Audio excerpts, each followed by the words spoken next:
Wildlife managers say Minnesota's gray wolf population remains stable and healthy. The DNR's midwinter survey put the state's population at 2,655 wolves and 465 packs. That's statistically unchanged from last winter's estimate. A DNR specialist says long-term trends demonstrate that Minnesota's wolf population is fully recovered. Minnesota held 3 wolf hunting seasons before a federal judge back in 2014 returned the animals to the federal threatened list.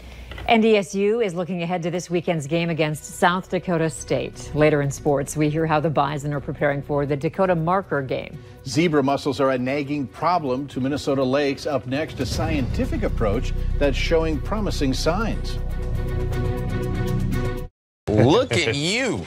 You got a Ram. What made you do that? A lot of reasons. It's got comfort you wouldn't believe, not to mention legendary Hemi V8 power. More people are switching to Ram trucks than ever before. And now get $1,000 bonus cash if you make the switch during Ram Power Days.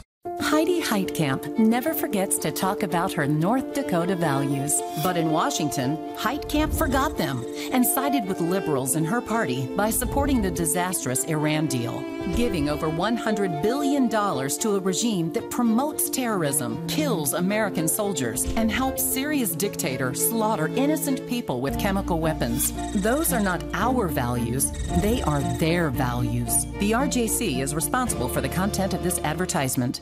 300,000 North Dakotans live with a pre-existing condition. They're our family and friends. But to Kevin Kramer, they're people who abuse and game the system. We're not going to allow you to just abuse the system because you have a pre-existing condition. That's what Kramer said after voting 5 times to let insurance companies deny coverage to people with conditions like cancer and asthma. Kevin Kramer follows Washington. North Dakota pays the price. DSCC is responsible for the content of this ad. If your heating system is more than 15 years old, that old furnace may be draining your bank account. At Precision, our signature heating systems will improve your efficiency and come with a 10-year parts and labor warranty. That means if anything goes wrong with your heating system, it costs you nothing. We believe in it so much, we put our name on it. Now for a limited time, get 0% financing for well-qualified buyers. Make the right decision. Call Precision.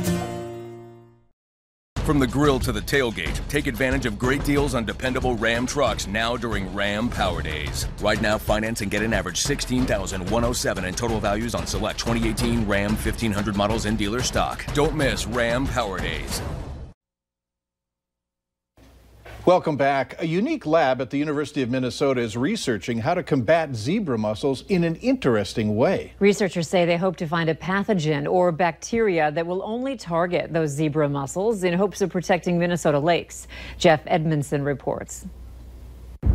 More than 2 years ago, the Aquatic Research Lab opened at the University of Minnesota. Some of the research happening here is about combating zebra mussels using a specific pathogen or type of bacteria. Initial findings definitely give us insights into the microbes that are enriched in zebra mussels compared to the environment. And some of them are also known pathogens.